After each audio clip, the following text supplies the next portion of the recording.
Hello बच्चों, मैं संजीदा हिंदी शिक्षिका एलपीएम पब्लिक स्कूल के ऑनलाइन कक्षा में आप सभी का हार्दिक स्वागत करती हूँ।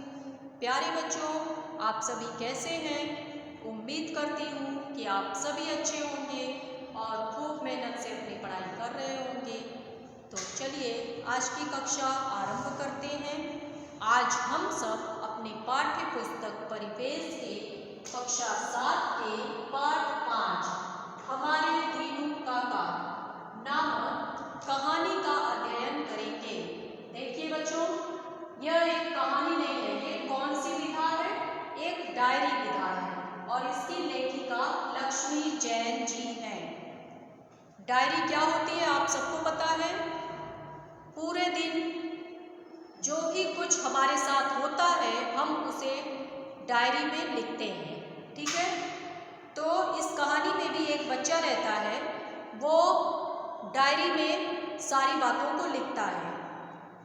तो चलिए इसको समझते हैं।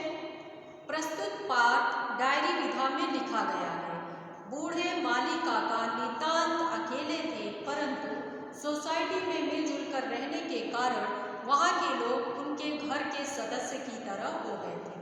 लेकिन मकान मालिक के कर्कश व्यवहार ने सोसाइटी के बच्चों में एकता का भाव जगा दिया और वे अपने बूढ़े माली काका के लिए सब कुछ करने के लिए तैयार हो गए। इस कहानी का सारांश आपको बता दें।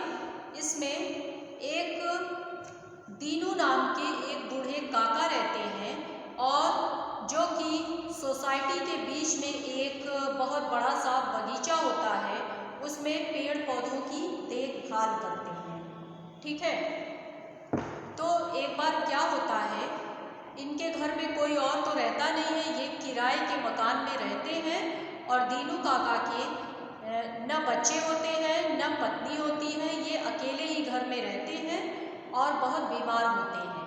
तो इस कारण सोसाइटी के लोग एक एक दिन करके सुबह शाम इनके पास खाना भेजते हैं, ठीक है बच्चों। तो एक बार की बात है, जो मकान मालिक होता है उसका व्यवहार बहुत ही कर्कश होता है। वो उस बूढ़े दीनू काका के पास आता है 2 आदमियों को लेकर और कहता है कि आपने 2 महीने से मकान का किराया नहीं दिया है और आप मकान खाली कीजिए। इस पर सोसाइटी के सभी लोग वहाँ पर एकत्रित हो जाते हैं और बच्चे बहुत ही घबरा जाते हैं।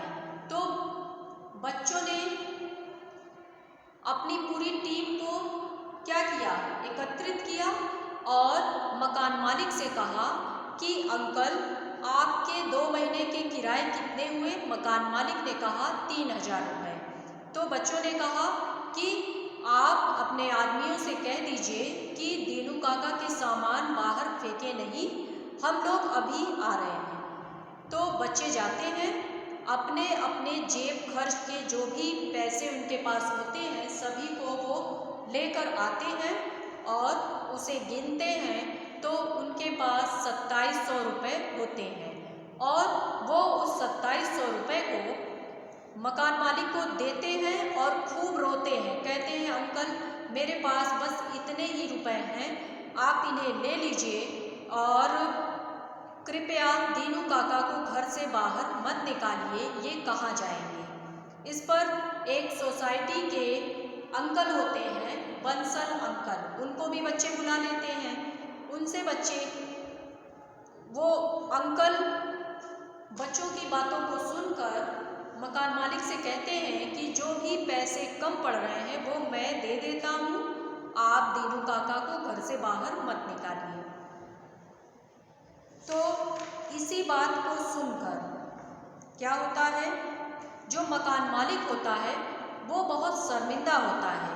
जब वो पैसे बच्चों से लेता है तो कभी दीनू काका को, कभी बंसल अंकल को, कभी बच्चों को देखता है और कहता है कि आप लोग मुझे शर्मिंदा मत कीजिए, मैं इतना भी बुरा नहीं हूँ। इन बच्चों के प्यार को देखकर सचमुच मैं गदगद हो गया। अब मैं ये पैसे नहीं लूँगा और आज के बाद से मैं कभी पैसे लेने के लिए यहाँ पर नहीं आऊँगा। और मकान मालिक ने दीनू काका से कहा, दीनू काका आज से तुम्हारा यह बेटा तुम्हारा ध्यान रखेगा। और यह कहकर सेठ ने दीनू काका के पैर छुए। वहाँ खड़े सभी लोग तालियां बजाने लगे और दीनू काका अपनी आंखों में खुशी के आंसू लिए सबको आशीर्वाद देने लगे। ठीक है, फिर बच्चे बोलते हैं, आज हमने दीनू काका को हमेशा के लिए पा लिया। तो इस कहानी से हमें क्या शिक्षा मिलती है कि हमें अपने बड़ों का सम्मान करना चाहिए, बुजुर्गों के प्रति हमारे मन में प्रेम होना चाहिए। ठीक है, हमें सोसाइटी में मिलजुल कर रहने के लिए सभी को अपने घर के सदस्य की तरह मानना चाहिए और एक दूसरे की मदद के लिए हमेशा तैयार रहना चाहिए। तो बच्चों, आपको ये कहानी अच्छे से समझ में आ गई होगी। अब इसके अभ्यास के प्रश्नों को भी करा दिया जाएगा। अगर कहीं कोई समस्या होती है तो आप सब पूछ लीजिएगा। ठीक है बच्चों, तो चलिए आज के लिए बस इतना ही। धन्यवाद।